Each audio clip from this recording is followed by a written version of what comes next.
Sebelumnya, saat aku nggak bisa melakukan hal produktif sesuai ekspektasiku, aku memberi label diri sebagai pemalas. Sehingga solusinya aku akan memaksa diri lebih keras lagi. Kadang aku berpikir, datang bulan mungkin adalah cara kita perempuan berlindung di balik kata malas. Sampai rasanya bersalah untuk istirahat lebih lama dari biasanya. Akhirnya 3 bulan ini, aku mencoba membuat jurnal menstruasi. Ini udah hampir jam 10. Aku mau mandi dulu.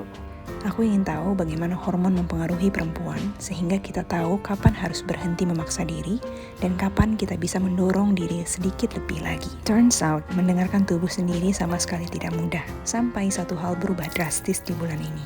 Sekarang aku bisa mendengarkan gejolak hormonku sejelas itu, dan aku bisa bilang, kita bukan sekedar malas, kita hanya abai mendengar diri sendiri.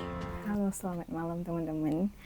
Aku baru selesai nulis jurnal, dan di tahun ini jurnalku cukup berbeda. Aku secara khusus membuat jurnal menstruasi. Aku udah sempet mulai dari sejak tanggal 23 Januari 2026. Cukup mirip dengan jurnal-jurnal lain, tapi kalau biasanya jurnal itu kita tulis secara linear dari tanggal 1. Di jurnal menstruasi ini aku mengumpulkannya per siklus menstruasi. Jadi misalnya ini di tanggal 23 Januari ini adalah hari ketiga aku menstruasi atau hari ketiga siklus menstruasiku. Dan di baliknya adalah hari ketiga siklus menstruasiku juga. Nah, dengan begitu aku bisa langsung lihat apa yang membedakan hari ketigaku di bulan ini dengan hari ketigaku di bulan lalu misalnya. Harapannya aku bisa mencari pattern ataupun pola yang berulang. Awalnya aku tulis di notes tipis ini karena aku kira aku akan track aja untuk 1-2 bulan, tapi akhirnya keterusan. Aku ngerasa ini cukup bermanfaat sehingga aku pindahin ke binder. Jadi aku buat format tertentu, dan kalau di binder kita bisa tinggal tambahin kertasnya aja. Apa yang aku tulis itu seputar bagaimana otakku bekerja pada saat itu, gimana fokusku, gimana perasaanku, emosiku, dan perilakuku. Kayak apakah aku craving atau tidak craving, apa perilaku-perilaku tertentu. Misalnya aku pengen bersosialisasi, aku lebih menutup diri, dan lain-lain. Di bulan pertama dan kedua menulis jurnal menstruasi ini, jujur aku belum bisa melihat pola, patterns, perbedaan ataupun perubahan di setiap siklusku. Kayak aku nggak tahu apa sih yang benar-benar berubah di, let's say, masa ovulasi, di luteal akhir. Karena rasanya kayak semuanya random aja. Entah itu moodku, fokusku, ataupun behavior atau perilakuku. Sampai bulan ini, sesuatu yang drastis menurutku terjadi. Ibaratnya ketika kita pengen denger suara burung, kita harus matiin dulu nih speaker musik kita. Atau kalau kita pengen ngelihat bayangan kita di air, kita harus pastiin airnya tenang dulu. Di bulan April ini, as you know, aku sedang mengeksplorasi makan yang teratur dan makan yang optimal, dimana setiap hari aku makan yang hampir itu-itu aja. Akhirnya aku berhasil notice something yang sebelumnya aku nggak kepikiran sama sekali. Kalau tubuh perempuan ini sangat berkaitan dengan hormon, dimana kita hidup secara siklus. Hal pertama yang membuat aku sangat jengah dan bertanya-tanya pada saat itu adalah di hari ke-14 siklus menstruasiku, aku merasa dunia masih baik-baik aja.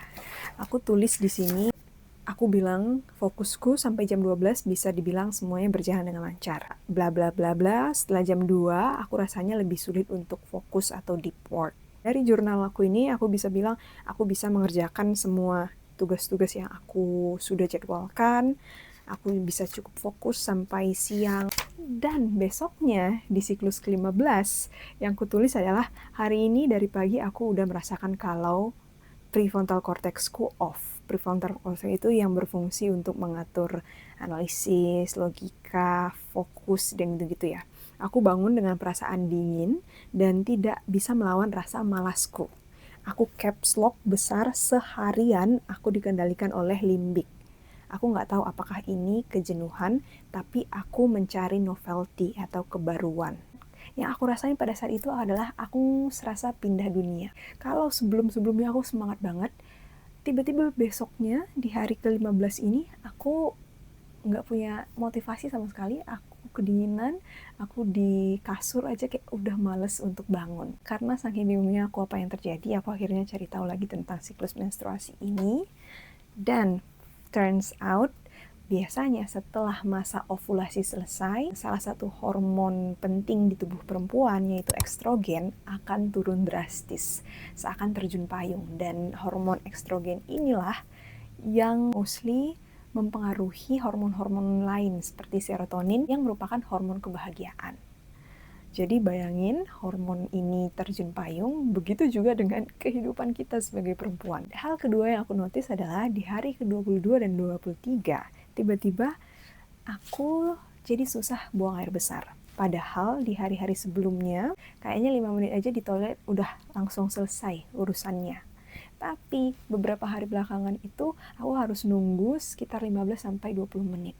Yang membuat aku bertanya-tanya dan heran, makananku sama, pola tidurku sama, olahraganya sama, semuanya rasanya sama aja. Tapi kenapa tiba-tiba out of nowhere di hari ke-22 dan 23 ini aku tiba-tiba susah buang air besar.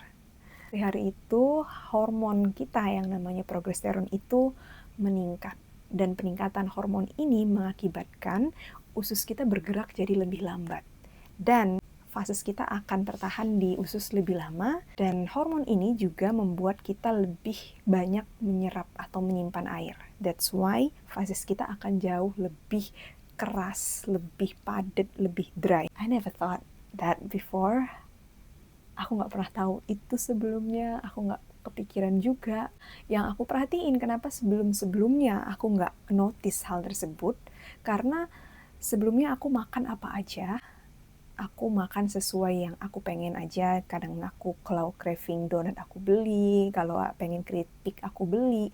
Dan akhirnya kalaupun misalnya BAB ku nggak lancar, ya aku nyalahin itu aja. Ya mungkin karena kemarin aku makan donat, mungkin karena aku kurang makan serat gitu.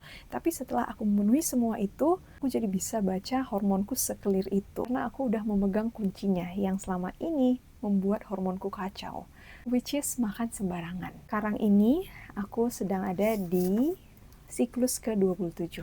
Jadi ini adalah hari yang sangat low. Dari pagi aku udah merasakan hidup yang kayaknya datar aja gitu.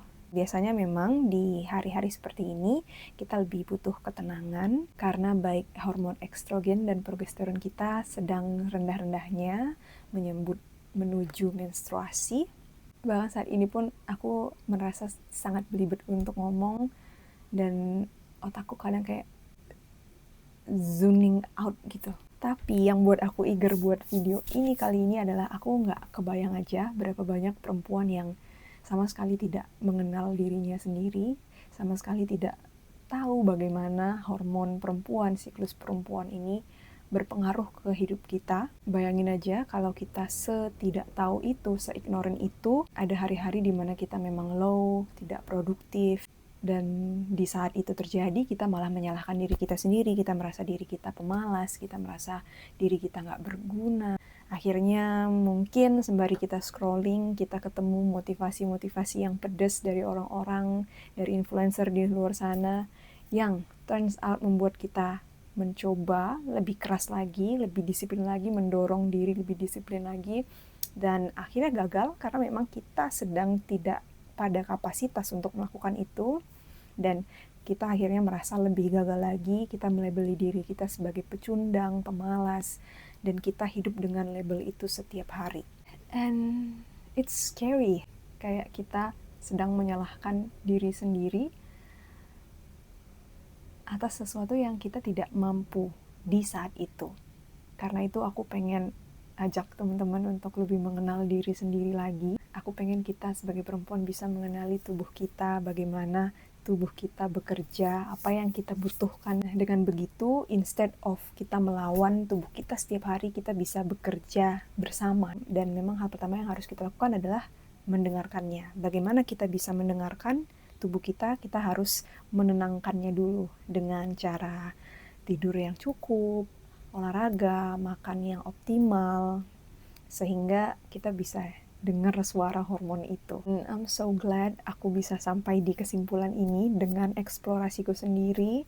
Aku ngerasa banyak banget bertumbuh dari awal kita memulai series Glow Up ini, dan aku pun masih banyak butuh belajar mendengar tubuhku sendiri. Hari ini aku merasa aku cukup bisa membuat video ini, makanya aku membuatnya meskipun dengan sedikit belibet, dengan cara-cara yang lebih tenang. Aku hanya duduk di sini. Di bulan depan aku pengen coba juga untuk planning sesuai dengan siklus menstruasi aku. Jadi aku menyesuaikan kapan aku harus misalnya banyak bersosialisasi, kapan aku harus banyak planning, banyak action, dan kapan aku harus istirahat. Istilahnya kita tidak melawan arus ya, jadi kita nggak harus dayuh keras-keras dan nggak sampai-sampai juga ke tujuannya, tapi lebih ikut arus apa yang tubuh kita sediakan. And of course, tiba-tiba aku serak nih. Terima kasih untuk teman-teman Pena yang selalu mendukung dan menemani progres-progres aku sejauh ini. I'm so glad you're here, and hopefully video ini bisa resonate juga ke kalian. Segitu dulu cerita kali ini. Ketemu-ketemu lagi ya.